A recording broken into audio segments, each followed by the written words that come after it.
Bueno, bienvenidos todos, gracias por estar aquí. Bienvenidos Cayetana y Albert.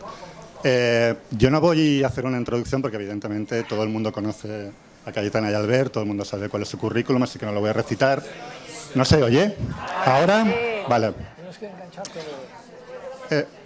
Me lo voy a acercar más.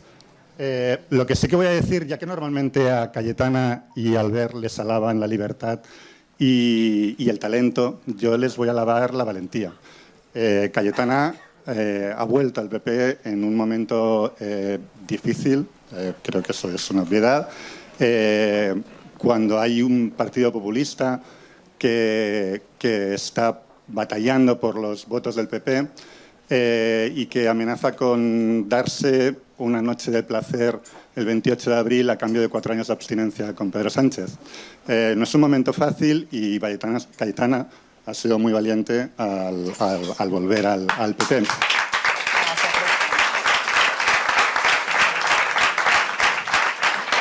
Y Albert, bueno, ¿qué hay que decir de Albert?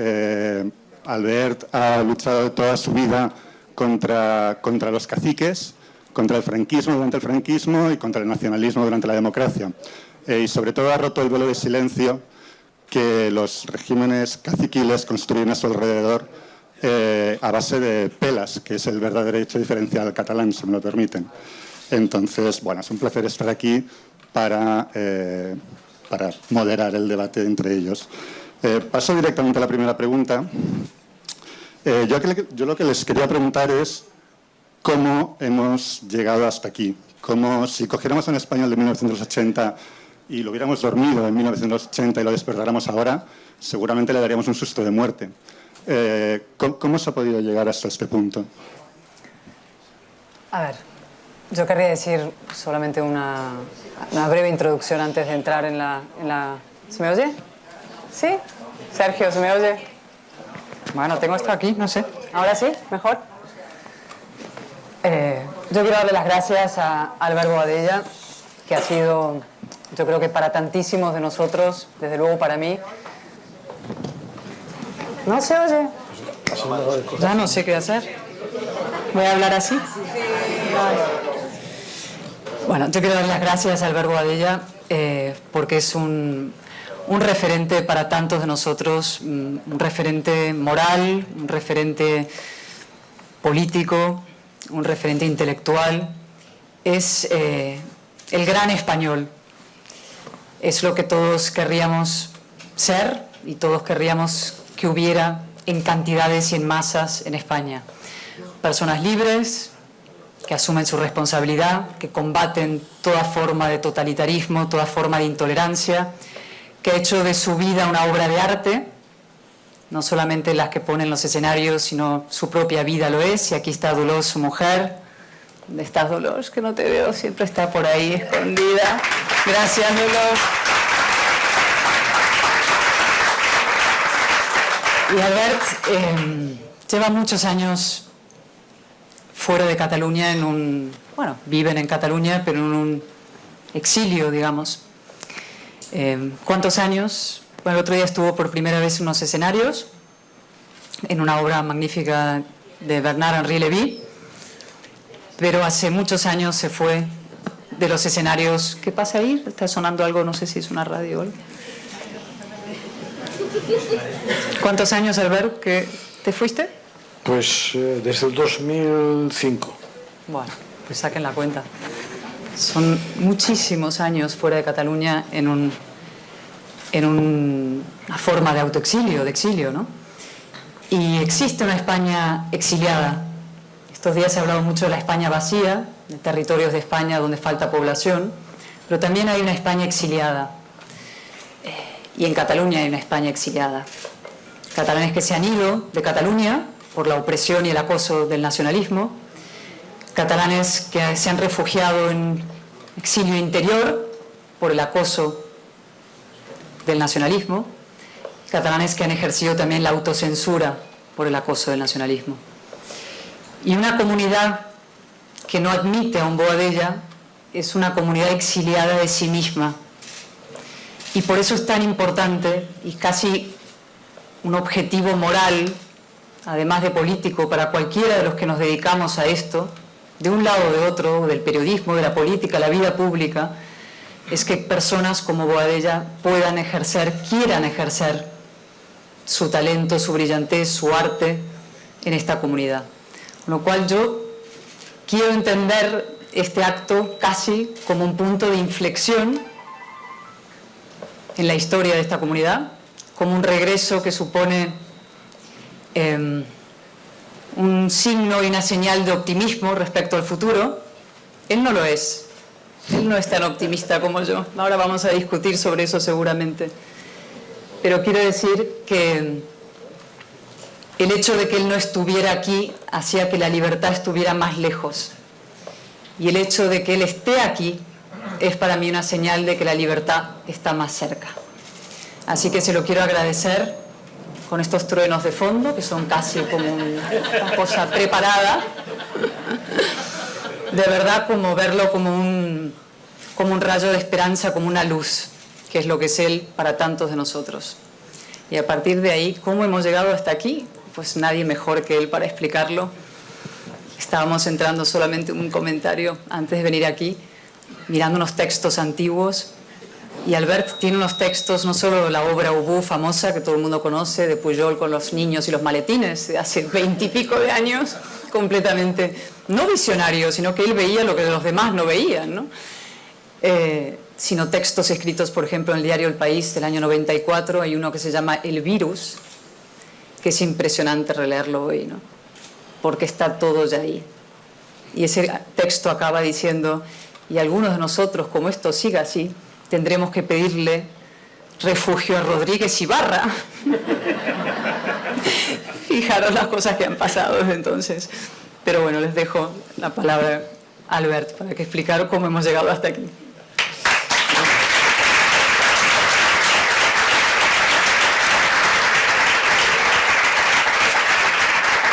A ver si consigo que esto funcione. Gracias, Cayetana.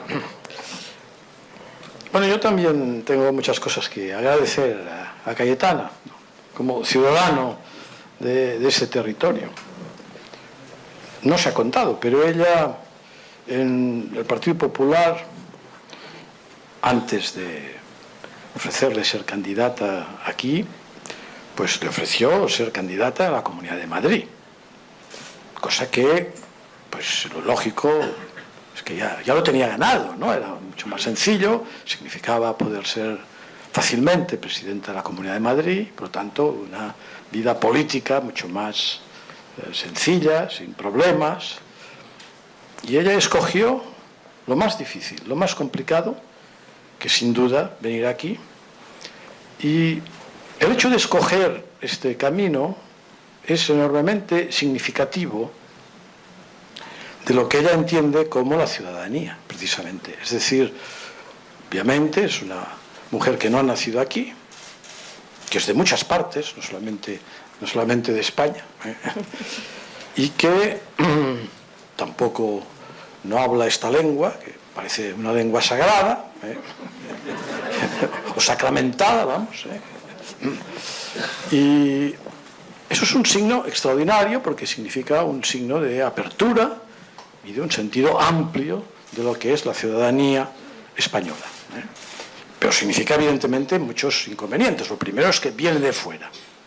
Ese venir de fuera es una cosa que los que hemos vivido en el mundo rural, sobre todo, yo he vivido muchísimos años en el mundo rural, lo conocemos muy bien.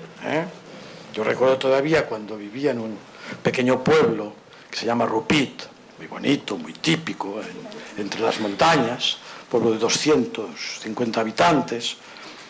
Yo recuerdo un día que tuvimos algún rifirrafe, no sé si con los padres de la escuela, etc.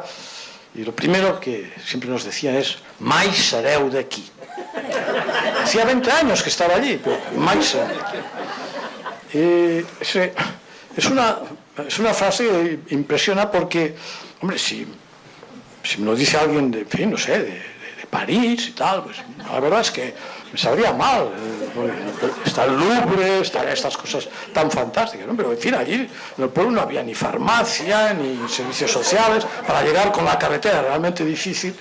Pero en cambio había esa atribución de un mérito, de una especie de lugar también sagrado, ¿no? Donde para penetrar allí había que estar en esta especie de secta rural, ¿no?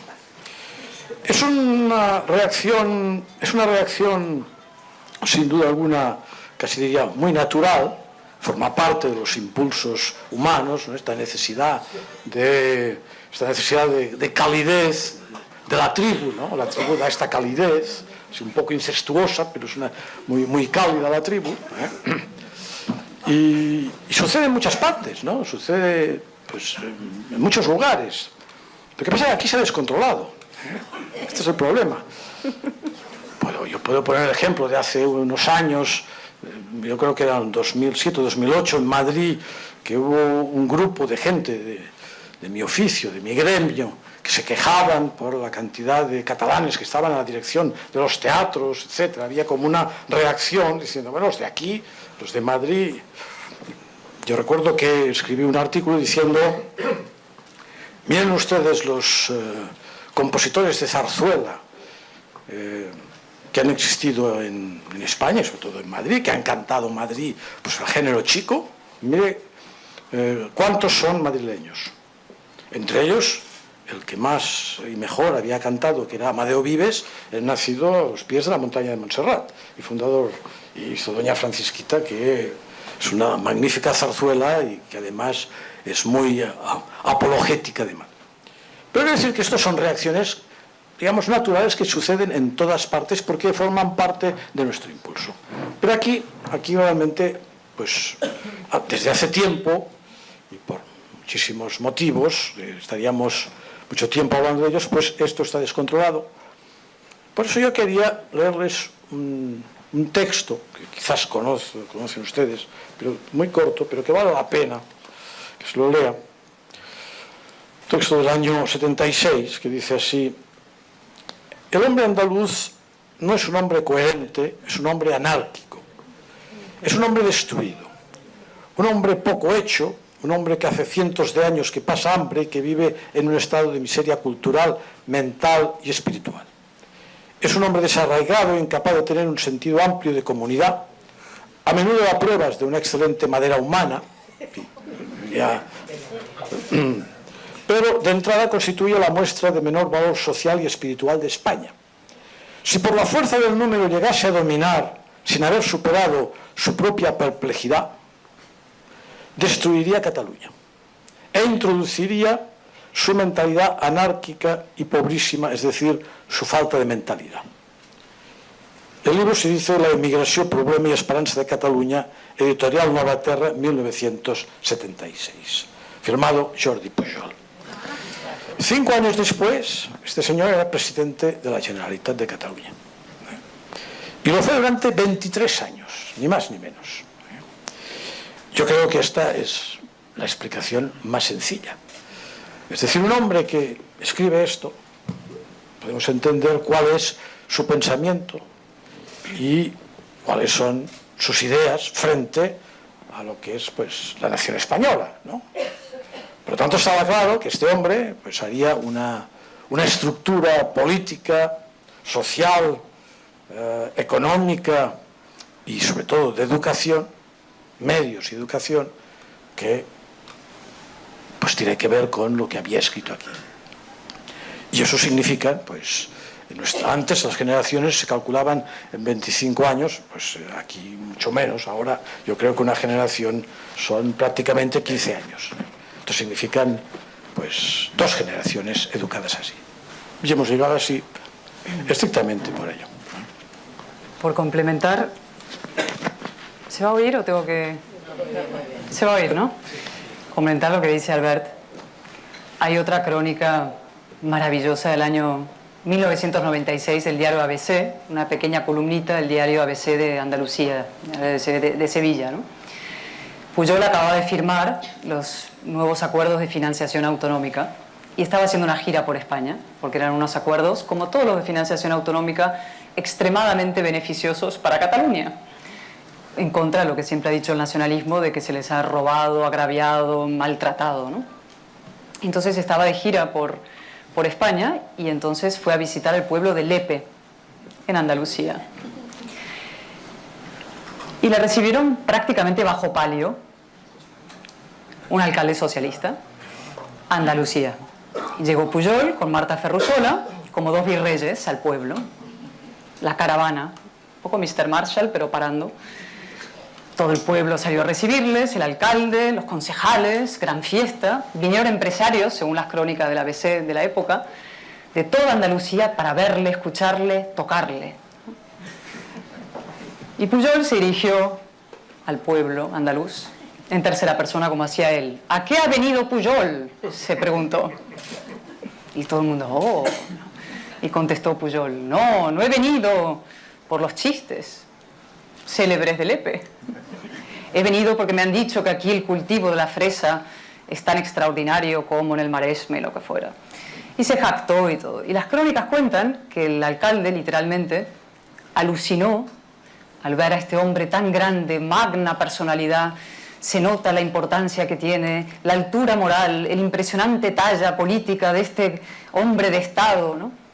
Es decir, este hombre, que venía de dar una conferencia en el Club Siglo XXI la víspera explicando que aquí, a ver si reconocíamos los hechos diferenciales de Cataluña, o ya nos íbamos a enterar, se iba a Andalucía, de la que había dicho cosas como las que acaba de contar Albert, y era recibido bajo palio por las autoridades locales y las fuerzas civiles y sociales y empresariales y políticas del resto de España. Es decir, el gran problema es que este xenófobo y este corrupto y este inmoral y este hombre que llevó esta comunidad autónoma en su proyecto ideológico, como bien dijo Tarradellas desde el año, lo advirtió en el año 81 Tarradellas, que iba a llevar al victimismo, al agravio, a la deslealtad y a la ruptura de la comunidad, este hombre era tratado en el resto de España como el gran baremo de la moralidad, la moderación, la centralidad y la modernidad mundial, ¿no? ¿Cómo hemos llegado hasta aquí? Pues ese es el resumen. Esto no estaba preparado, pero era precisamente la segunda pregunta. Las complicidades que han sido necesarias para que el nacionalismo haya cuajado no solamente en Cataluña, sino en España, convirtiendo al PSOE no en un partido nacionalista, sino en un partido multinacionalista. Es nacionalista gallego en Galicia, es nacionalista vasco en el País Vasco, es nacionalista catalán en Cataluña y lo que le echen.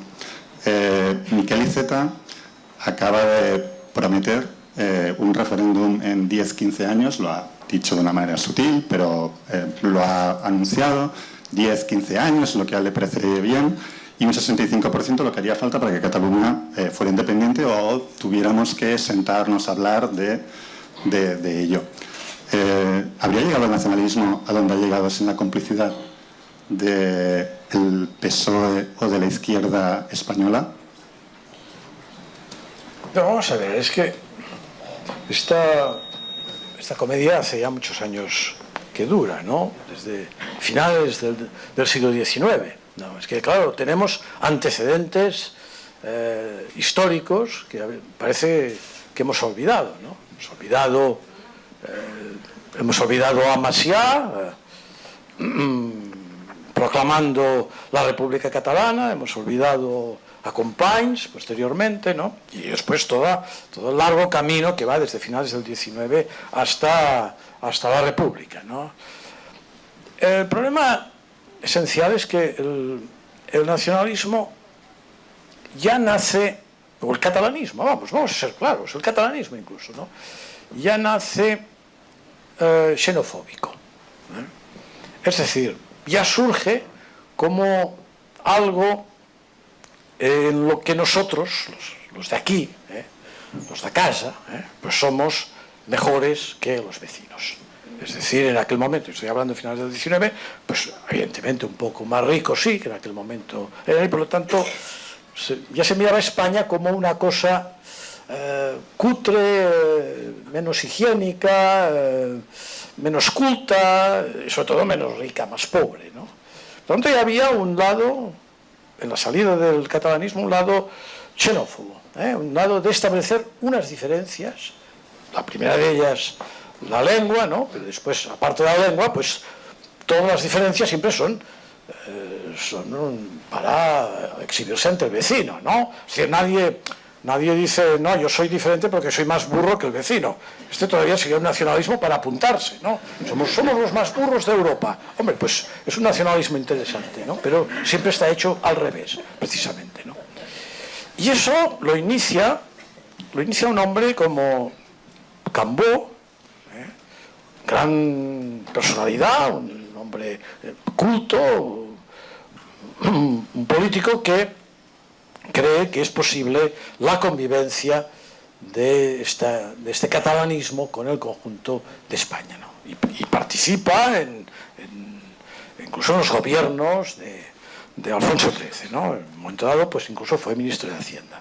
Pero con su liga regionalista, pues aviva al mismo tiempo el sentimiento de que los catalanes somos mejores, tenemos más cosas que el resto de los españoles. Y la paradoja de este asunto es que lo que él aviva sin duda alguna, con inteligencia, a través muchas veces de la cultura, porque no hay que olvidar que Cambó es quien hace la Bernat Mecha, que es un conjunto, una editorial que hace unos libros fantásticos sobre los griegos, etcétera, etcétera, con la cultura un poco de encubrimiento de lo que sería el lado más xenofóbico. Pues este hombre se encuentra en que al final, en el año 36, paga al señor Francisco Franco.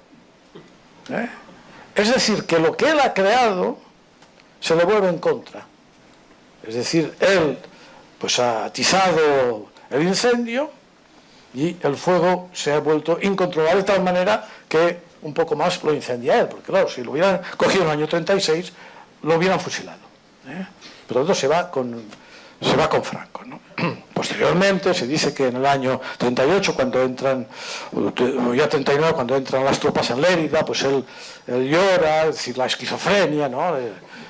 Esto es evidente, y después incluso cuando él muere en la Argentina, cuando está en Argentina todavía tiene planes de volver para recomponer el catalanismo, etcétera, etcétera, ¿no? El sentimentalismo.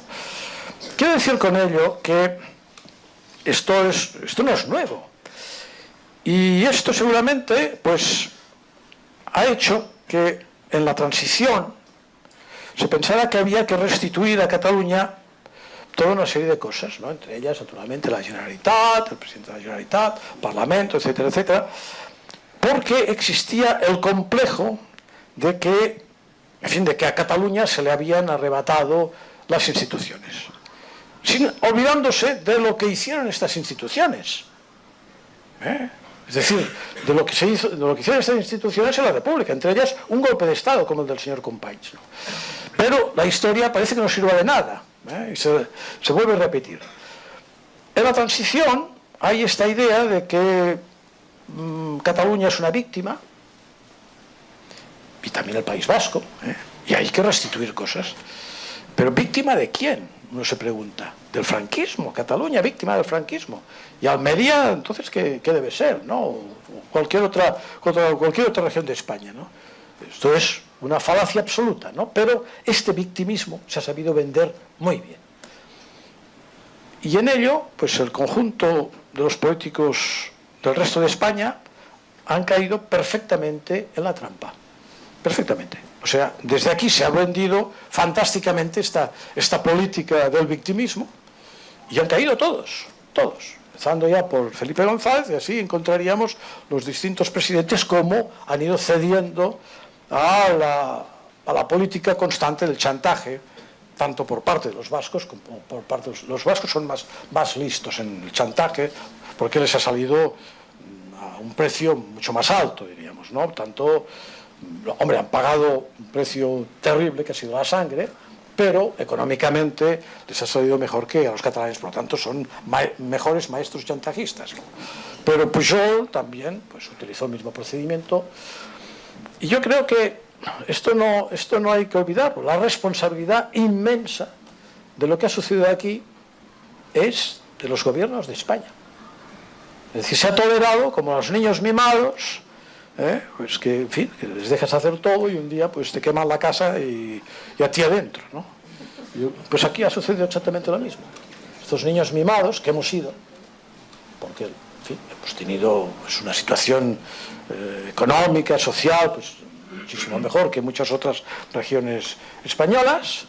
Los niños mimados pues, quieren ahora quemar la casa con los restos de los ciudadanos españoles dentro, ¿no? Yo creo que esta es un poco la situación.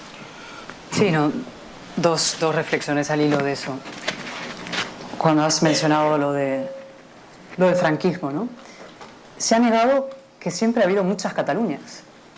Ese ha sido el gran éxito del nacionalismo, transmitir la idea de que solamente ha habido una Cataluña. Había una Cataluña franquista. El sintagma Cataluña franquista se ha borrado del discurso público. Y basta mirar las portadas de La Vanguardia española, y la hemeroteca, para saber que existió esa Cataluña franquista. Pero en la reescritura de la historia ha desaparecido. Y lo mismo a lo largo de la historia, porque Cataluña es tan plural como cualquier otra comunidad, lógicamente. Yo recuerdo hace poco, o sea, alrededor de un año, hicimos una visita con mi maestro, mi profesor, John Eliot, al monasterio de Poblet. Fuimos a visitar el archivo de Tarradellas, que está allí, y el propio monasterio, y nos recibió el abad. Y estaba muy contento el abad de conocer a John Eliot, maestro hispanista, 1640, el gran autor del libro sobre la rebelión de los catalanes. Y en cuando entramos, una pequeña conversación con él,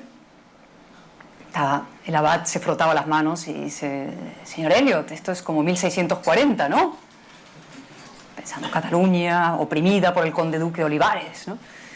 Y Eliot, muy fino, muy inglés, le dice: sí, igual de dividida, igual de dividida. La respuesta no le gustó al abad. Insistió: ya, pero ¿y el conde duque de Olivares actual quién sería? Y John Eliot miró y yo pensé: ¿Rajoy? Rajoy no creo, ¿no? Es decir, en 1640 hubo dos Cataluñas como mínimo. En 1714 también hubo una guerra civil interior. Las guerras carlistas, había una Cataluña interior y una Cataluña urbana, la carlista, la liberal. En la guerra civil hubo dos Cataluñas también, durante el franquismo, y también las hay ahora.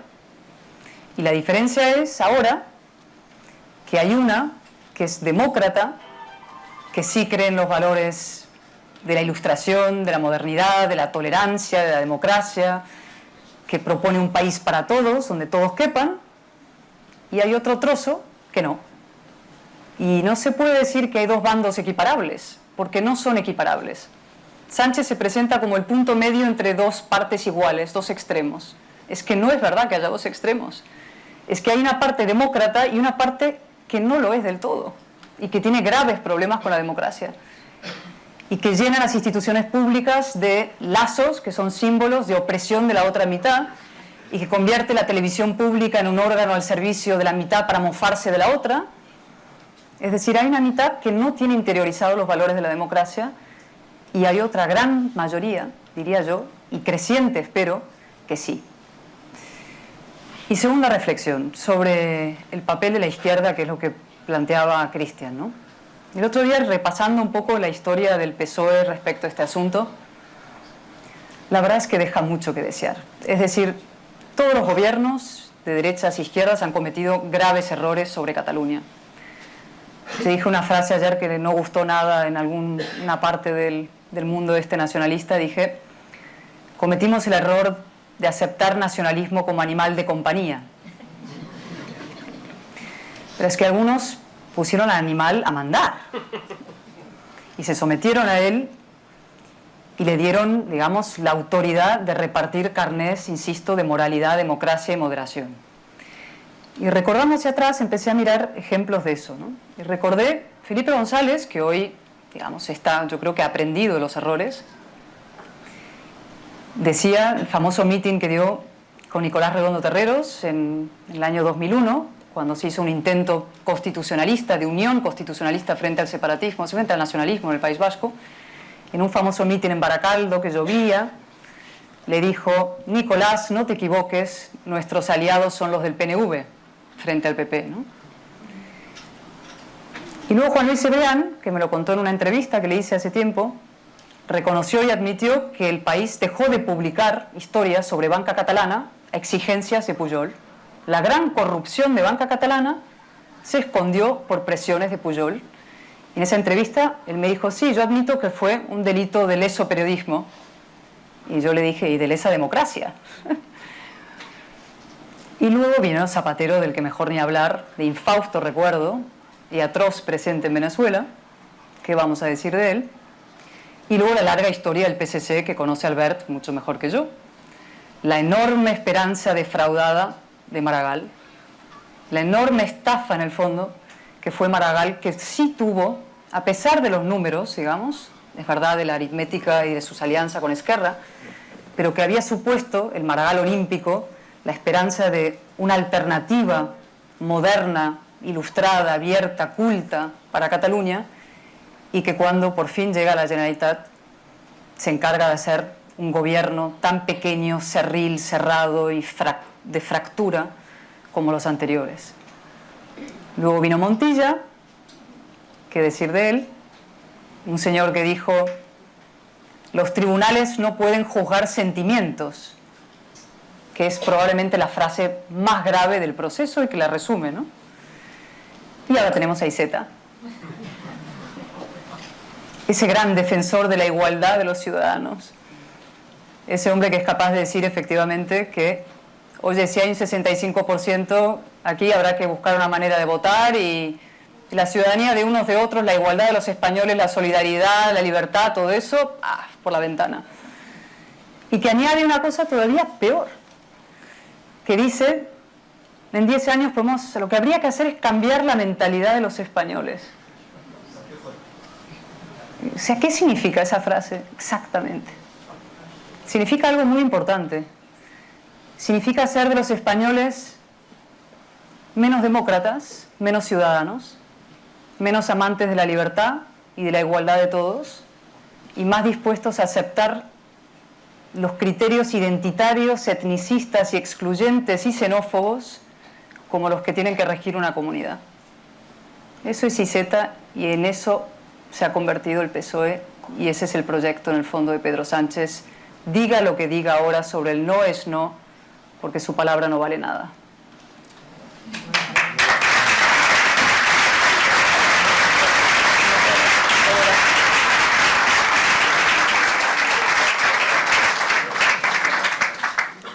Hay una foto muy llamativa, son dos fotos. Es la plaza mayor de un pueblo de Cataluña, creo, si no me equivoco, que es Berga. Cogen el dato con pinzas, pero creo que es Berga.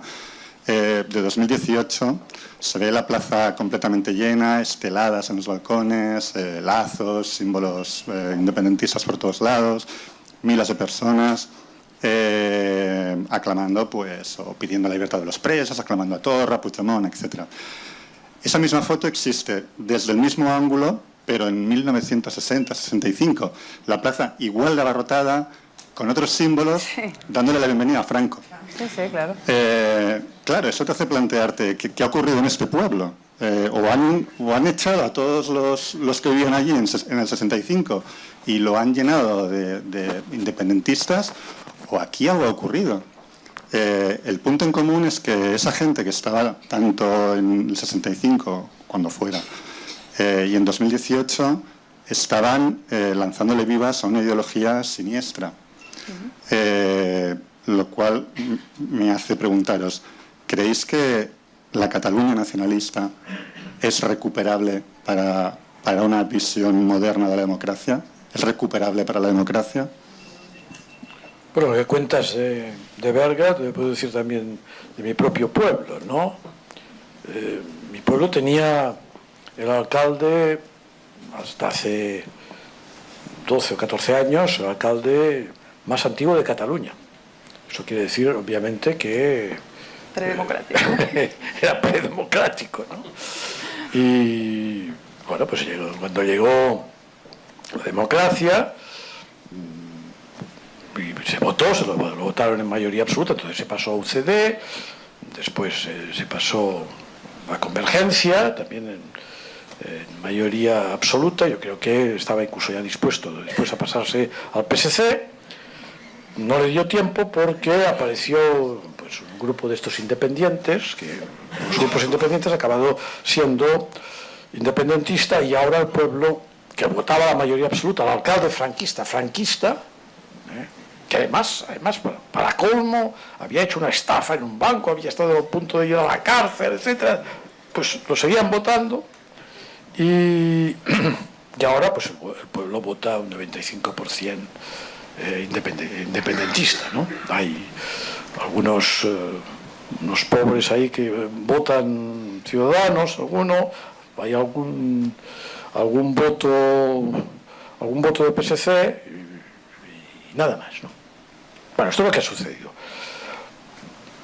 Parece lógico, ¿no? Decir que no creo que haya que hacer un análisis para ver por qué y cómo ha sucedido. Caetano lo decía, en fin, los medios han trabajado muy bien para que esto sucediera así. Pero yo creo que hay un hecho importante, y también en este pueblo como en muchos otros, y es que cuando nosotros llegamos, pues iban, no sé, 100 personas a misa los domingos y ahora van 3, ¿no? Por lo tanto, hay una sustitución religiosa con una religión laica, ¿no? Que son peligrosísimas las religiones laicas. Las otras también lo han sido, pero ya las dominamos más, ¿no? Las conocidas, las oficiales, pues se dominan más, ya sabemos de qué pie cojean o cojeamos, ¿no? Pero estas religiones laicas son realmente un enorme peligro, porque significa naturalmente una acción fanática, una fe absoluta en algo que en principio no es ficción, sino que tiene que ser real, tiene que ser con unas personas. Durante muchos años pues fue Jordi Pujol el gurú, ahora están sin gurú, y esto es muy peligroso, una secta sin gurú, enormemente peligrosa, no sabemos dónde puede acabar. Pero esta secta tiene precisamente un problema grave, a pesar de ser una secta quines, porque es de casi 2 millones de personas, ¿eh? Son las sectas más importantes que se conocen en el globo terráqueo, ¿no? Pero el problema es que esta secta ahora ya no está unida por unas ideas, digamos, supremacistas, políticas, etcétera, con una cierta precisión, ¿no? De conseguir, en fin, un nirvana para Cataluña, ¿no? Algo ideal, aunque solo fuera, en fin, un territorio libre de impuestos, sino que ahora la única unión de la secta es la unión en el odio, es decir, en el odio a todo lo español. Y esta unión en el odio, esto sí que es lo que les une, porque el odio ya lo sabemos que une mucho más que el amor, ¿eh? El amor tiene más problemas para la unión, pero el odio es rapidísimo. Es decir, que ya no hay, sí, se habla de la república, se habla de muchas cosas, pero ya no hay, diríamos, ni una estructura de esperanza, de ilusión hacia esa gente, en fin, que piensan que podían conseguir una independencia, un país independiente, sino lo que se trata es de, hablando en plata, joder a los españoles, como sea, de la forma que sea, ¿eh? Con banderas, con actos, con lo que sea, ¿eh? Y es la única obsesión, es por lo único que les mueve, ¿no? Y eso realmente es un paisaje terrorífico. Pero tiene también la ventaja de que, al no existir, afortunadamente, creo yo, líder, es posible que la descomposición vaya penetrando, entre ellos mismos, ¿eh?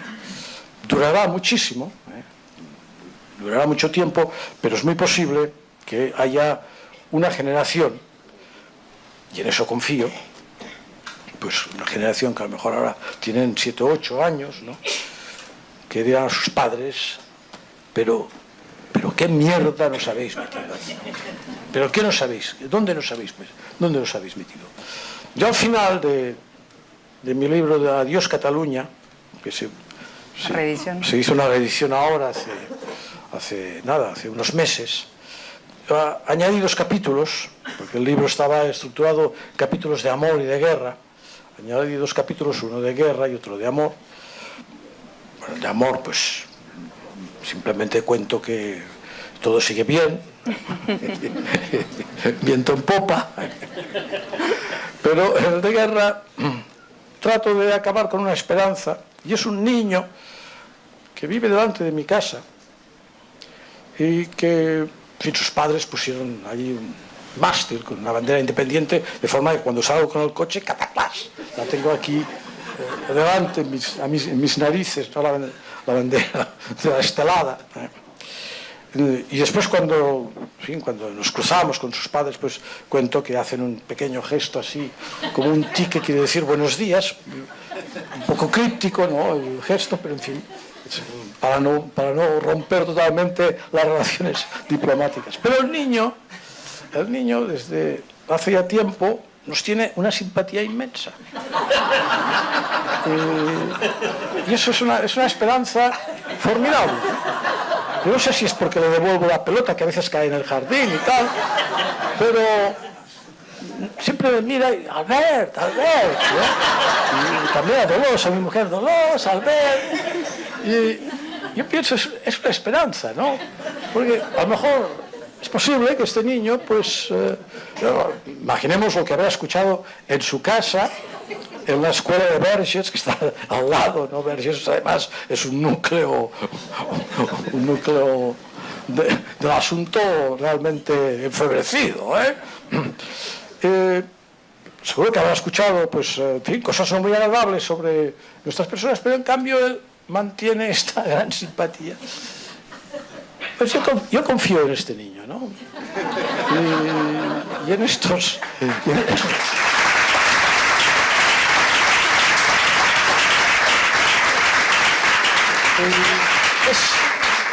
Es la única salida digna y posible, ¿no? A pesar de todo lo que podamos hacer, en fin, los que no estamos en la secta, ¿no? Pero no olvidemos que desprogramar una secta es muy complicado. Es muy complicado y no va a ser casi imposible, ¿no? Tendremos que aprender a convivir con ellos de la mejor manera posible, porque finalmente tenemos que convivir, y dejar, naturalmente, que no ganen, ¿no? Eso sería trágico, ¿no? Pero seguramente existe esta esperanza. Yo no sé si tú eres tan esperanzada como yo. Yo sí. Yo sí, a ver. La virtud del proceso, si la tiene, en el fondo, es no solamente que haya hecho aflorar la Cataluña que estaba sometida y arrinconada, sino que también ha sido como el fin de una cierta adolescencia del nacionalismo, ¿no? Que, como dice Albert, han sido tratados durante mucho tiempo como niño mimado de la política no solo española, europea, ¿no? Y que de pronto se ha dado de cabeza contra la realidad. El famoso 1 de octubre, en fin, tan polémico para el nacionalismo, tan horrible y tan atroz y tan lo que fuera, y los medios y toda esta especie de gran histeria que se monta en torno al 1 de octubre y la actuación policial, fue benéfica, porque es el primer muro de la realidad contra la que se da el nacionalismo. Algunos de los procesados, cuando los fueron llevados de su primera comparecencia en calabozo al furgón policial, lloraban. No podían creer que les estuviera ocurriendo lo que les estaba ocurriendo, que estaban yendo a la cárcel, ¿no? Es que no se lo podían creer que les estuviera ocurriendo eso. Y uno se pregunta cómo es posible que no se lo pudieran creer, porque advertencias se habían tenido muchísimas. Advertencias judiciales, advertencias políticas, advertencias mediáticas, en fin. Pero vivían en un estado de irrealidad absoluta, creyendo que se podía hacer un golpe al Estado, liquidar un Estado constitucional gratis total. Es decir, probablemente por lo que hemos hablado antes de que había conseguido el nacionalismo ser políticamente correcto, habían llegado a pensar efectivamente que podrían hacer un golpe, una revolución, liquidar un Estado constitucional y que les dieran todos los premios del Nobel de la Paz, el Nobel a la civilidad, la modernidad, la democracia, y eso efectivamente aprendieron que no es posible. El segundo choque con la realidad y entrada en la edad adulta, por decirlo de alguna manera, fue el discurso del rey. Otro discurso benéfico. La primera vez que la máxima autoridad del Estado en España se dirige a los nacionalistas, se dirige como adultos y les dice que lo que están haciendo no se puede hacer, es destructivo, es lesivo, es nefasto. Y también es la primera vez que la máxima autoridad del Estado se dirige a la otra mitad y le dice: no estáis solos. Y eso es muy importante respecto a lo que pueda ocurrir en el futuro. Y el tercer baño de realidad, choque con la realidad y creo motivo de enorme esperanza, es la maravillosa y emocionante manifestación del 8 de octubre, la que tuvo lugar luego a finales del mes, ¿no? Porque fijaros, respecto a ser o no ser optimistas, ejemplos de cosas que pasaron en Cataluña hace 30 años. Aquí está Antonio Robles, que anda por ahí en la esquina, que ha vivido en la más absoluta, en fin, también, clandestinidad en los años durísimos, donde aquí no se manifestaba nadie, donde no había... En fin, esto hubiera sido el Palau Sant Jordi comparado con las reuniones que mantenía Antonio y sus colegas en los años 80 para defender los derechos lingüísticos y los derechos civiles, ¿no? Cuando Federico Jiménez Los Santos lo atan a un árbol y le pegan un tiro en la pierna, no se manifiesta nadie. Cuando es nadie, es nadie. En el 23F se manifiestan 4 gatos, por cierto. Ahora que se rasgan las vestiduras cuando digo que el proceso es peor que el 23F, porque el proceso viene avalado por las instituciones, por los medios, por todo el aparataje, ¿no?, social, por millones y todo esto. El 23F, ¿cuántos hubo aquí en Cataluña manifestándose? Es decir, por la democracia, ¿cuánta gente se ha manifestado en Cataluña a lo largo de todos estos años? Y sin embargo, ahora sí. Ahora sí hubo una inmensa manifestación, la primera más emocionante y más importante de la democracia, el 8 de octubre. Hubo otras finales de mes. Hay partidos incluso que compiten para ver quién es más constitucionalista. Milagro, ¿no?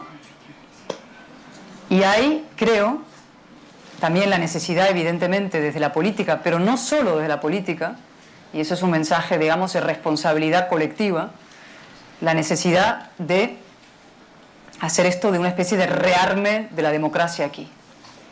A partir de la asunción de nuestra responsabilidad, un rearme en la cultura, una cultura no nacionalista, que no la ha habido, ha sido una gran fragilidad.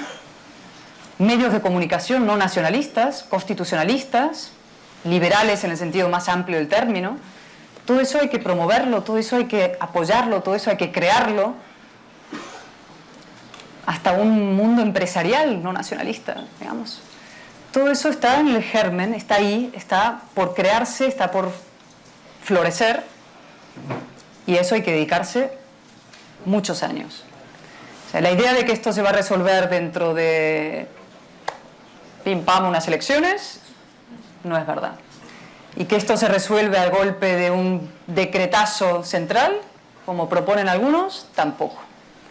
O sea, esto son años, es determinación, es tener muy claro lo que hay que hacer, las ideas, los valores, y empeñarse, empeñarse, empeñarse. Y por algún día habría que empezar. Hay gente que te dice, ¿no?, uy, pero claro, esto es muy largo, entonces esto va a tardar décadas. Ya. Pero entonces, ¿qué hacemos? ¿Esperamos más tiempo, empezamos más tarde? ¿No? Pues hay que empezar ahora. Respecto a esto. Y si ganamos, yo creo que tenemos que tener cuidado con eso que le llamamos catalanismo. Muy importante esto. Esto es un hecho que hay que ser muy cautos. Por eso he contado lo de Cambó antes. Porque Cambó era, no era un separatista, en principio era un catalanista, ¿no? Porque, claro, cuando vamos más allá de lo puramente folclórico, ¿no? Es decir, cada territorio pues tiene sus costumbres gastronómicas, sociales, folclóricas, de danzas, etcétera, etcétera. Aquí se habla siempre de hechos diferenciales como si los demás no tuvieran hechos diferenciales, ¿no? Es decir, imaginemos pues que hechos diferenciales, los hechos diferenciales de Andalucía, pues en relación a los nuestros son bastante más acentuados, ¿eh? Sí. Pero hay un problema que tenemos que tener en cuenta, ¿no? Es que cuando se pasa más allá de estos hechos naturales, que son, en fin, la diversidad y la diferencia de las personas, de los conjuntos de personas, y se administra eso, y se politiza eso, ya volvemos a empezar otra vez. Especialmente en un territorio que ha utilizado la lengua como efectivo militar, no para entenderse, sino con todo lo contrario, para pelearse. Yo creo que eso, y sobre todo en ello me refiero especialmente pues al Partido Socialista, al PSC, ¿no? Sin duda alguna, pero también tengo aquí, no es el caso del PP de ahora, pero del PP de hace un tiempo, que también le gustaba jugar con esas cosas, ¿no? En fin, sí, pero el catalanismo es algo que en fin, que nos distingue, y yo creo que es mejor no volver a hablar de esta palabra mágica seguramente para muchos, pero terrorífica para otros, ¿no? Porque finalmente es lo que ha promulgado la situación en la que estamos. Y porque detrás está siempre la xenofobia. Porque en el momento que estableces una diferencia administrativa, política, y por lo tanto en función de pensar que lo nuestro mantiene una frontera, no está el mestizaje, sino que hay una frontera, y que tanto hay que mantener estos valores como sea, yo creo que aquí nos equivocamos, y aquí empieza ya el gran riesgo. Solamente quería precisar esto porque importante. Es una palabra que escucho muy a menudo.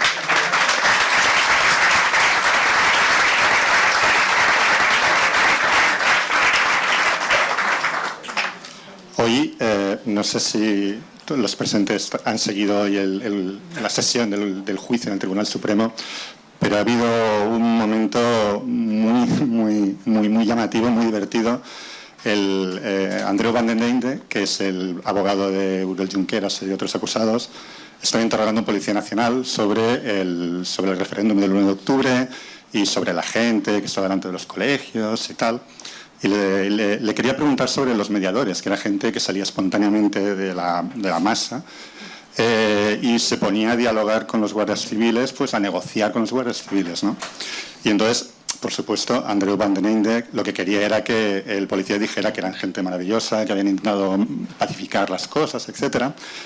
Y entonces pues le preguntaba al Policía Nacional cómo era la labor de los mediadores. Y el Policía Nacional ha contestado: bueno, usted lo sabrá bien porque estaba allí haciendo mediador. Y le tuvimos que enseñar el auto del Tribunal Superior de Justicia de Cataluña. Es decir, un guardia civil le tuvo que enseñar a un individuo cualquiera que salía de la masa, capitán general de la Sardina, autonombrado representante de la masa, un auto del Tribunal Superior de Justicia de Cataluña diciendo que ellos estaban allí, que tenían derecho, que iban a entrar, que tenían órdenes, etcétera, ¿no? Es un hecho gravísimo. Bueno, ha sido divertidísima la cara de Melero, que estaba al lado y ha puesto una cara como de Dios mío, ¿qué es esto? La pregunta que os quería hacer a raíz de esto es evidente que el Estado ha de volver a Cataluña, pero ¿cómo hacemos que un Estado que ha estado 40 años, simplificando, pero 40 años ausente de Cataluña, vuelva a Cataluña? 155, ¿cómo? No sé, con un golpe de Estado, quizá.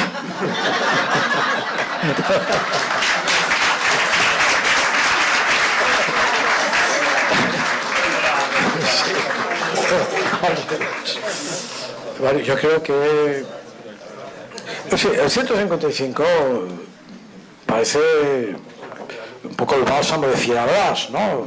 Es decir, que parece que tiene que arreglarlo todo.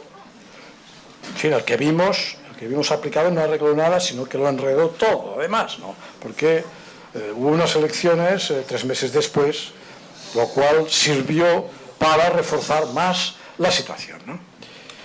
Pero yo creo que sí, que el Estado tiene que suspender la autonomía. Entiendo que eso quizá no coincida a lo mejor con las ideas del Partido Popular, no sé exactamente si está en esta línea, ¿no? Pero yo pienso que un 155 durante un tiempo largo se produciría una situación paradójica para muchísima gente en la que los trenes pues seguirían funcionando a la hora más o menos, las carreteras también, habría todo, las industrias, todo. El maldito Estado estaría colocado en todas las consejerías, pero todo funcionaría normalmente, ¿no? Y habría una especie de lección didáctica hacia el conjunto de los ciudadanos en que, en el fondo, pues ese maldito Estado pues no hace nada que sea contrario a las necesidades más directas y más importantes de los catalanes, ¿no? Yo creo que eso, además, eso sería muy bueno incluso para otras autonomías, diríamos, sería ejemplarizante, ¿no? Incluso podría ser que eso que tantas veces he pensado, que habría que devolver alguna competencia, como por ejemplo educación, al Estado central, pues quizá a partir de aquí se podría producir un poco esta ejemplaridad de buen funcionamiento de una autonomía al margen de sus propias instituciones y de su propio Parlamento, ¿no? A mí me parece, hombre, una solución seguramente drástica que puede poner en medio pues ciertas actitudes por parte especialmente de los nacionalistas muy victimistas, es decir, darles una gasolina a ellos, pero yo siempre recuerdo lo que pensábamos nosotros que sucedería cuando se suprimió el diario Egin en el País Vasco y después el Ribatasuna, ¿no? Que pensábamos que habría una hecatombe y no pasó nada. Es decir, Cataluña no ha sentido nunca que pertenecía al Estado español en estos últimos años. Bueno, lo siente ahora con el proceso que estamos viviendo, ¿no? Pero fuera de eso, siempre ha existido un intermediario del Estado, que ha sido la Generalitat, que ha sido antiestatal, tanto contra el Estado, ¿no?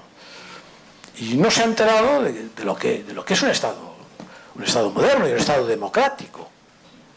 No se ha enterado de lo que es y de la fuerza de este Estado. Ya no me refiero, diríamos, a los tanques y a los efectivos militares. No, me refiero a la fuerza de la ley, de la democracia, Yo pienso que esto didácticamente sería una buena cosa para el conjunto de los catalanes y que no pasaría nada. Esta es mi percepción. Y como en alguna cosa no me he equivocado, pues la mantengo.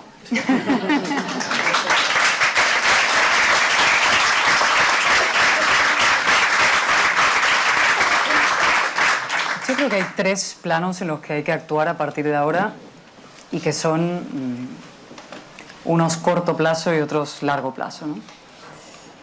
El primero es ese plano, digamos, de moral e intelectual de desmontar al nacionalismo como ideología y llamarle a la cara lo que es. El segundo es el de la ley y su aplicación, o sea, implacable. Es decir, ni una sola violación de la ley puede tolerarse, asumirse, aceptarse, por más pequeñita, simbólica, decorativa, de adorno que parezca, ¿no? Eso es fundamental. Eso es la regla básica de un sistema democrático, de la convivencia, y eso, lo que se ha tolerado aquí, tiene que dejar de tolerarse.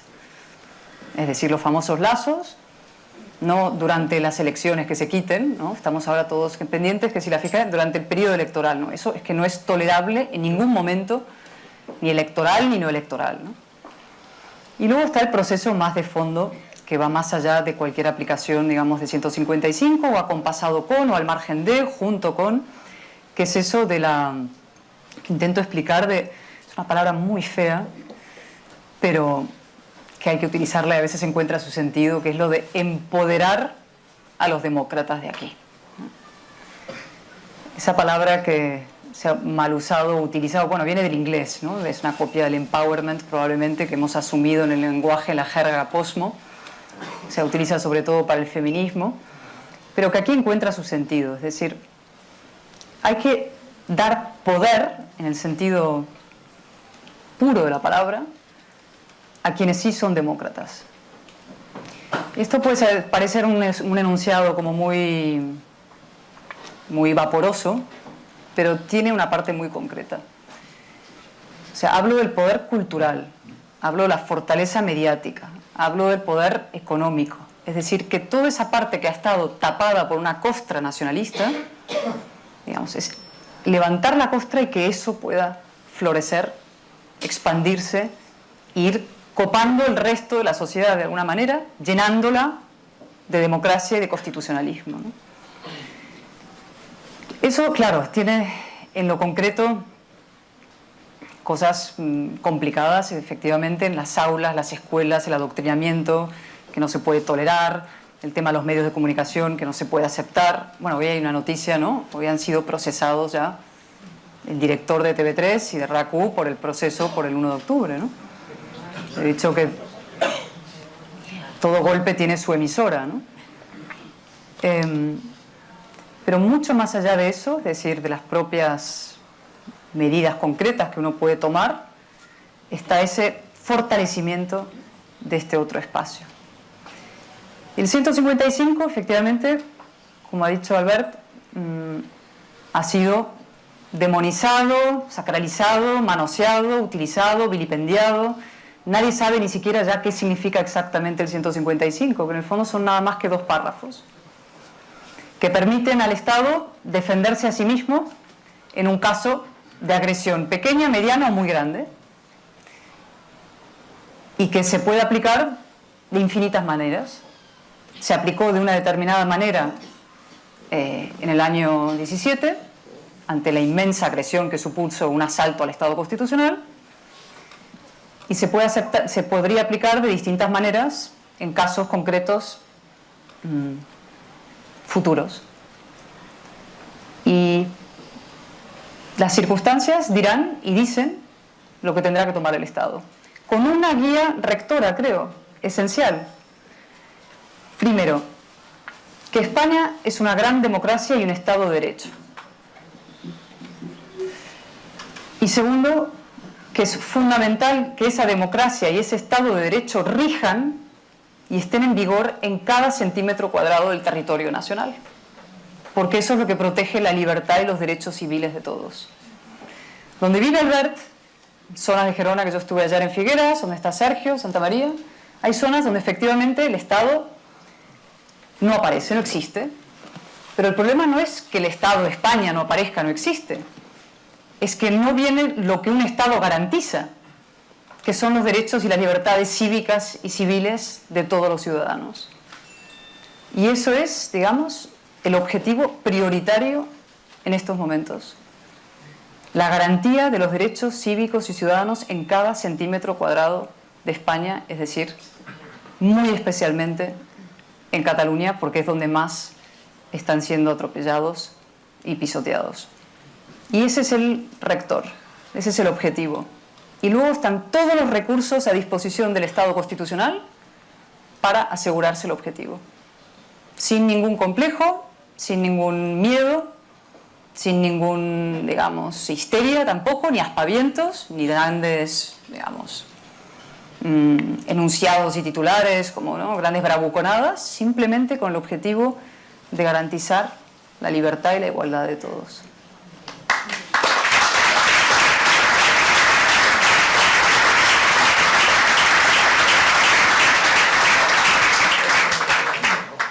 Yo tengo preguntas todavía por delante, pero decidme vosotros cuánto habíais, porque no lo hemos hablado, cuánto tiempo...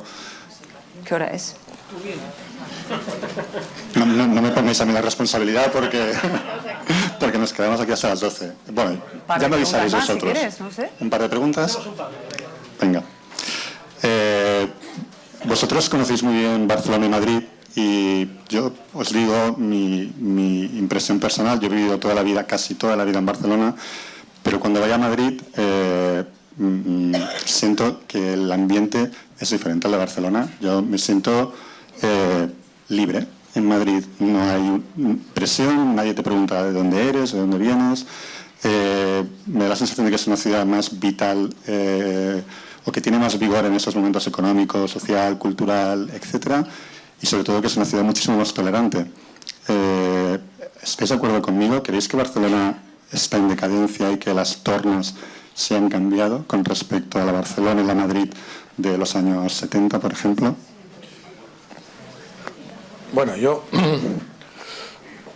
ahora he vivido unos años en Madrid, o por lo menos a caballo, entre Madrid y mi famoso pueblo. Evidentemente que Madrid es una ciudad enormemente abierta. Yo creo que en este momento es una de las ciudades más abiertas de Europa.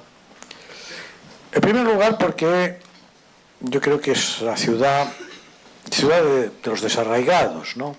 De los que vamos a Madrid, diríamos, tenemos arraigo en otras partes, pero no en Madrid. Y la mayoría de la gente pues es desarraigada, es decir, hay muy poca gente que tenga muchas generaciones en Madrid, ¿no? Nadie es propietario de la etnia madrileña, ¿no? Y eso es enormemente agradable, ¿eh? Entiendo que en contraste con la Cataluña que estamos viviendo, en este caso con la Barcelona actual y con la Barcelona incluso de la señora Colau, pues yo creo que sí, que claro, las diferencias son abismales, ¿no? Aunque Carmena tampoco es que sea la reina de Saba, pero en fin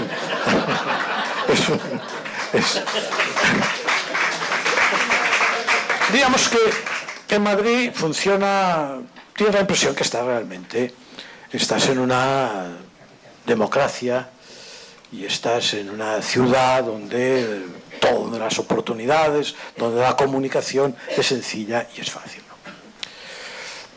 Barcelona, que es una ciudad, pues una ciudad que yo nací hace 76 años, ¿no? No es que sea, tampoco es que haya sido nunca la alegría de la huerta, ¿eh? La ciudad con facilidad para las capillitas, para los clanes, pero sin duda alguna, pues yo viví esta ciudad de los años finales de los años 60, principios de los 70, pues viví realmente un momento especial de esta ciudad, sin duda alguna, en relación al conjunto de España y en relación a Madrid. Que en aquel momento pues yo también tenía contacto con Madrid, dado mi oficio, ¿no? Que íbamos a representar en nuestras obras a Madrid. Y sin duda alguna, pues Barcelona tenía un carácter más abierto, más cosmopolita, siempre con esta mirada un poco hacia el norte, ¿no? La mirada al norte, enllà on diuen que la gent és neta i culta, etcétera, etcétera, etcétera, etcétera. Lo que quiere decir que el sur no es exactamente lo mismo, ¿no? Pero sí que es verdad que pasó un momento.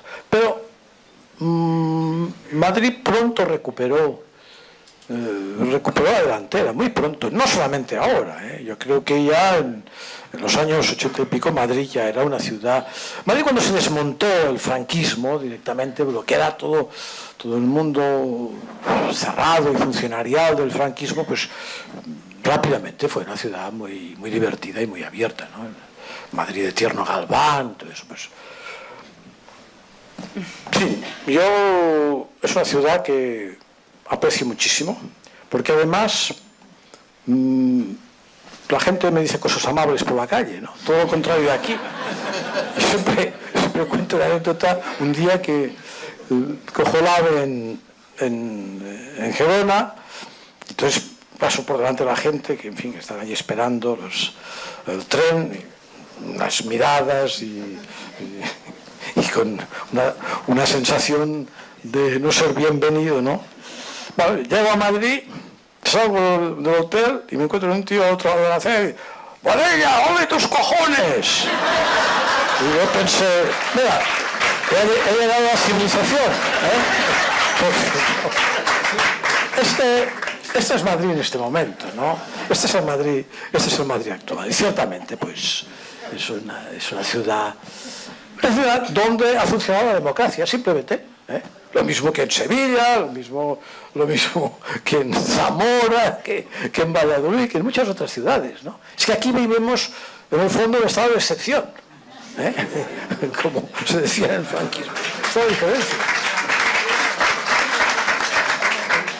Tú conoces más Madrid que yo, claro. Y a mí que me encanta Barcelona. Me encanta.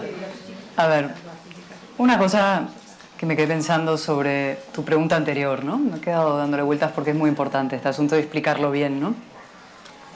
Albert dice, hay que suspender la autonomía. Es una manera de decirlo, ¿no?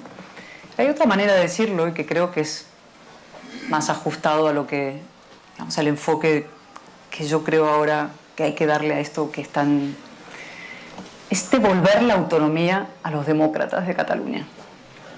Es decir, no es suspender la autonomía, es al revés. Es una devolución de autonomía a los individuos, a los ciudadanos. Digo demócratas porque es la palabra del final, nacionalismo, democracia. Vamos a entendernos bien dónde están las líneas divisorias, ¿no? Es una devolución de autonomía a los ciudadanos.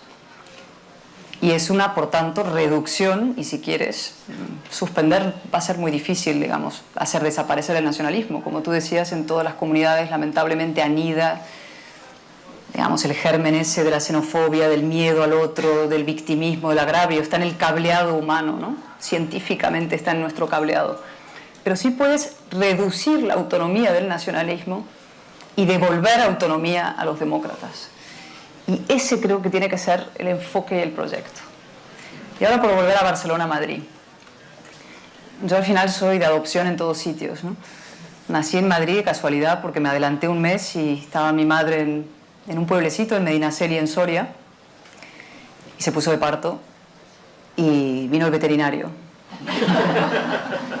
Entonces dijo rápidamente a Madrid, por favor. Nací en Madrid, pero podría haber nacido, supongo que en Buenos Aires, o eso es lo que estaba previsto, ¿no? Y Madrid es verdad que es un sitio, como dices, donde nadie te pregunta de dónde eres, donde todo el mundo es de todos sitios, que es completamente efervescente y abierto y tolerante, ¿no? Y Barcelona fue eso. Y eso es lo que hay que recuperar. Barcelona fue el centro de la libertad de España. En los años 70, al final del franquismo, mi madre, jovencita, con su novio, pareja, padre de mi hermana de entonces, vino a Barcelona. Conoció los escritores, que estaban todos aquí, Mario Vargas Llosa siempre lo cuenta, venían todos los escritores, artistas latinoamericanos, europeos, a vivir a Barcelona, a pasar unos años, porque este era el centro de la libertad, la ciudad tan libertad que era libérrima. Aquí sí había sol, sal, sexo, aquí pasaban cosas. Barcelona era todavía oscura, Madrid todavía era oscura, todavía tenía esa capa, sí, franquista. ¿Qué pasó? Pues el nacionalismo pasó. Lo contó Félix de Azúa en su célebre artículo de Barcelona es el Titanic, donde salen todos de Barcelona hacia Madrid a una exposición del padre de Valls. Se van a Madrid a ver una exposición del padre de Valls porque la cultura en Barcelona, año 80 y pico, ya estaba tomada por el nacionalismo. Claro, 40 años de nacionalismo, de esa religión laica, como dice Albert, hacen lo que hacen en una ciudad. Y desembocan en, yo creo que el punto realmente más bajo de todos estos años para esta ciudad fue la manifestación de agosto, presuntamente contra el terrorismo y en realidad contra la democracia española. Ese es el punto más bajo al que ha llegado, digamos, el empeño de destruir la imagen de una ciudad en el mundo. ¿Está condenada esta ciudad a eso? Francamente no. esta ciudad puede ser, en fin, lo que está debajo de la costra, lo que se vio el 8 de octubre, que es una ciudad, en fin, no solamente de una belleza extraordinaria, moderna, mediterránea, cosmopolita, puede ser centro de la ciencia, de la cultura. Es una ciudad a la que todo el mundo quiere venir a vivir, extranjeros. Cuando vas a Estados Unidos y hablas de España, te dicen Barcelona, ¿no? Pues ¿cómo es posible? ¿Y quiénes le han llevado a este punto absurdo en el que, digamos, el debate público consiste en poner y quitar lazos del balcón de los edificios públicos? O esa manifestación, insisto, que fue el momento de la máxima vergüenza para esta ciudad. Con lo cual, sabiendo que esto fue lo que fue, sabiendo que aquí hay Tabarnia, su presidente, ¿cómo no va a volver a ser esto el centro de la libertad de España? ¿Por qué no? ¿Son los catalanes diferentes a los madrileños? ¿Son diferentes a los andaluces? ¿Son peores? No vayamos a acabar en un discurso a la inversa, ¿eh? No vayamos a creer que Cataluña está condenada porque su gente es distinta y étnicamente ha venido, digamos, mal de fábrica. No. Ha tenido un problema político que se llama nacionalismo.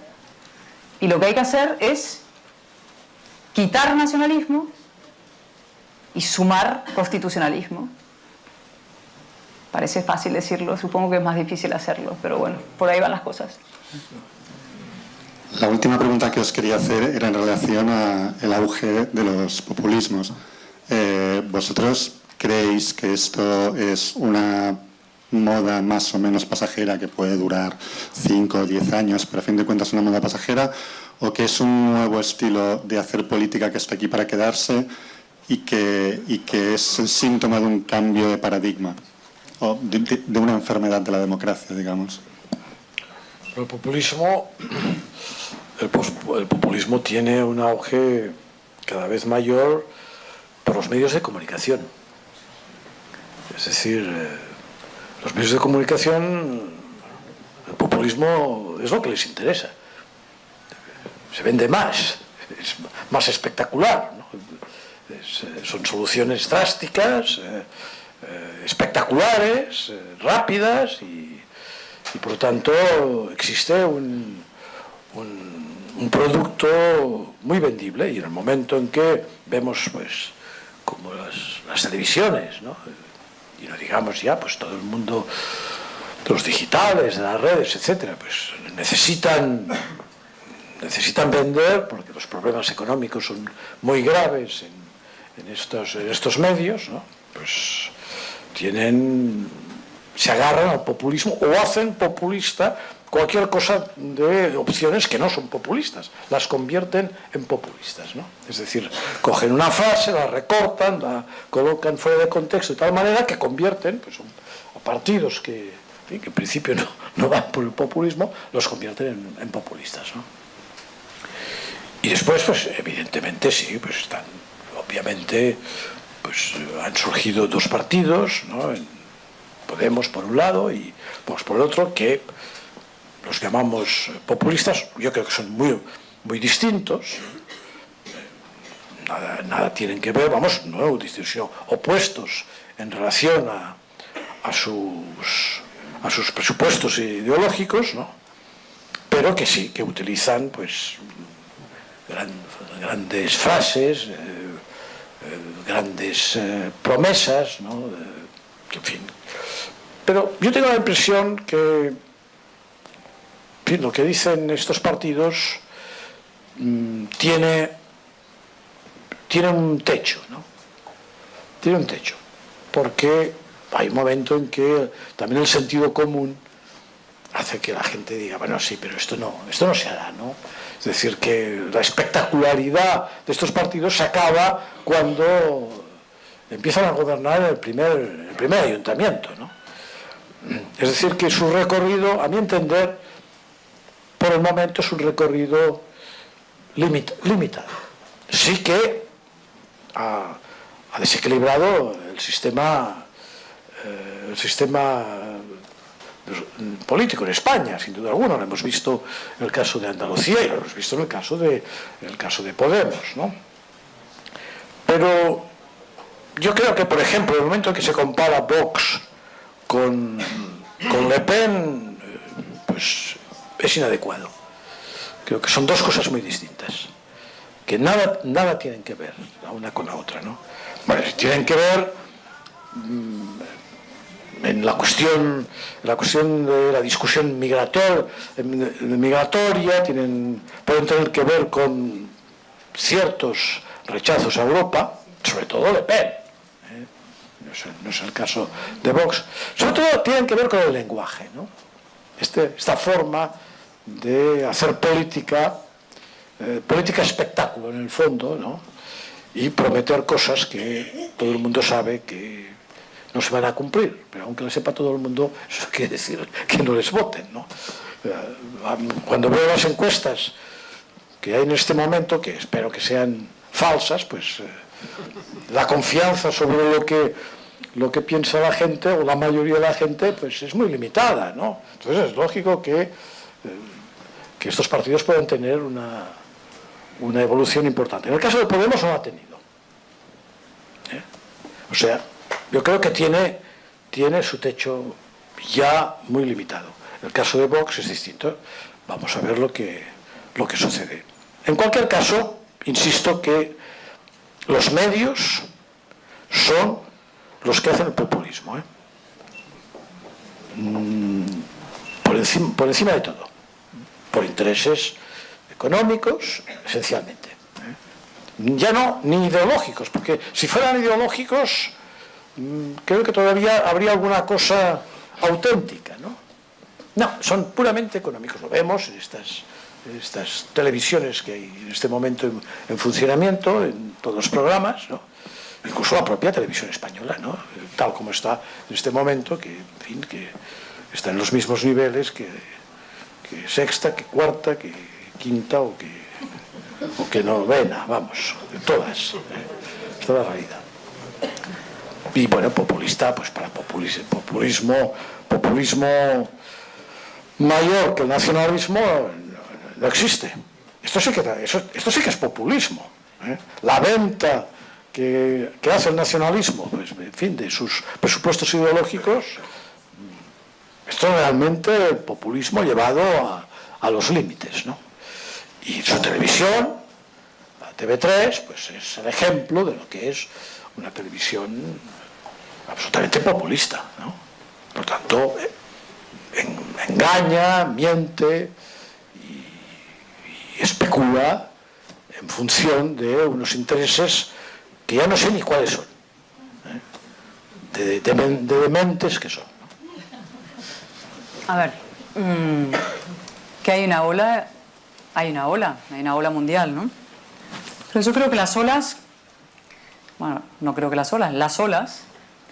se rompen sobre la playa, y la playa es la razón, la inteligencia y la verdad.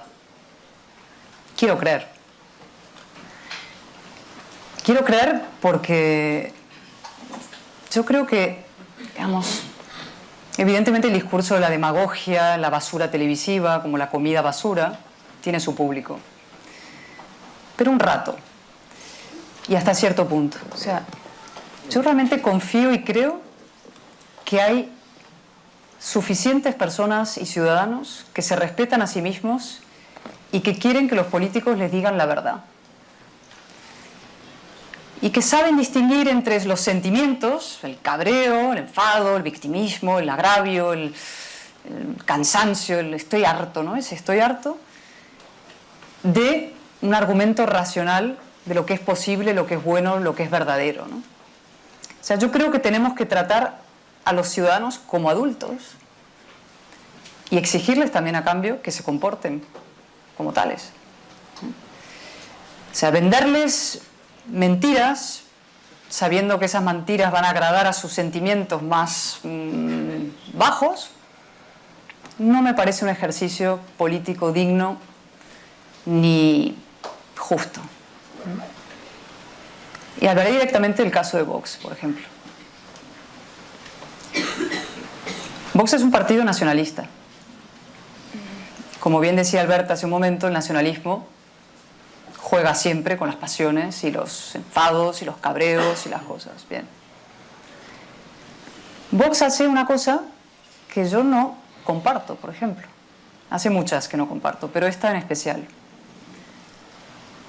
Vox dice que porque el nacionalismo ha sido groseramente desleal con nuestro sistema constitucional, tenemos que tirar ese sistema constitucional por la borda. Es decir, asume en el fondo el discurso del fracaso del modelo del año 78, del pacto español del año 78. Y yo no creo que eso sea justo.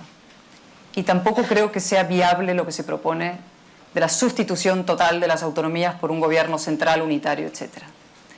Yo comprendo perfectamente el enfado y el cabreo que pueda haber, pero no me parece justo cargarnos la Constitución, que es lo mejor que hemos hecho los españoles en toda nuestra historia, porque haya habido una tropa de gente desleal, grosera y obscenamente desleal, o incluso del otro lado personas que no tuvieron la fuerza o la fortaleza de encarar el problema como había que encararlo. Creo que desde la Constitución, en la Constitución, con la Constitución, para la Constitución, está la solución de la vida en libertad y en igualdad de todos los españoles.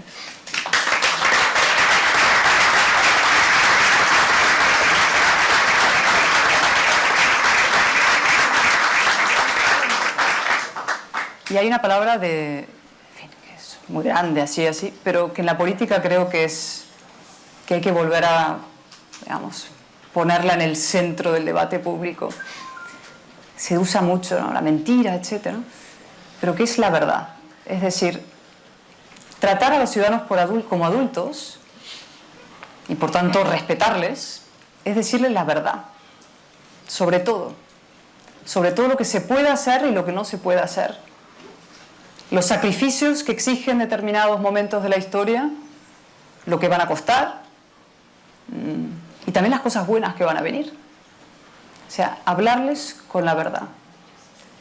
Y ese es el mejor, creo, antídoto contra el nacionalismo, contra las fuerzas que pretenden destruir lo español y que se empeñan en decir, coincidentemente, que el Estado democrático nacido en el 78 no ha funcionado. Esa es la gran mentira que hay que combatir. La idea de que la España del 78 ha fracasado. No. Si acaso lo que ha fracasado es donde ha habido menos España del 78, que es aquí. Donde ha habido menos democracias, donde más identitarismo ha habido, que es aquí. Entonces, antes hablábamos, una breve reflexión final, ¿no? Decías, ¿no?, el franquismo, ¿qué pasó? ¿Qué nos ha pasado, no? Hicimos una transición absolutamente modélica de una dictadura a una democracia. Lo que quizás no hicimos tan modélicamente es una transición de unas políticas identitarias a unas políticas de ciudadanía. Es decir, sustituimos un identitarismo, un nacionalismo centrípeto, central, por 17 nacionalismos periféricos y sobre todo 2 o 3 instalados con toda la fortaleza cultural, etcétera, mediática, ¿no? Y lo que tenemos que hacer es coger la semilla de la Constitución, es decir, lo mejor que tiene la Constitución, su artículo 2, y es aplicar eso. Es decir, hacer una política para ciudadanos, para individuos, libres e iguales.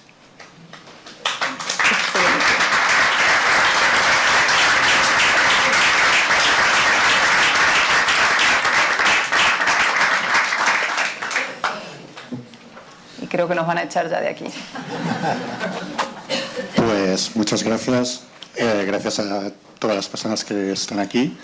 Y nada, ojalá se repita pronto. Muchas gracias a ti, Cristian.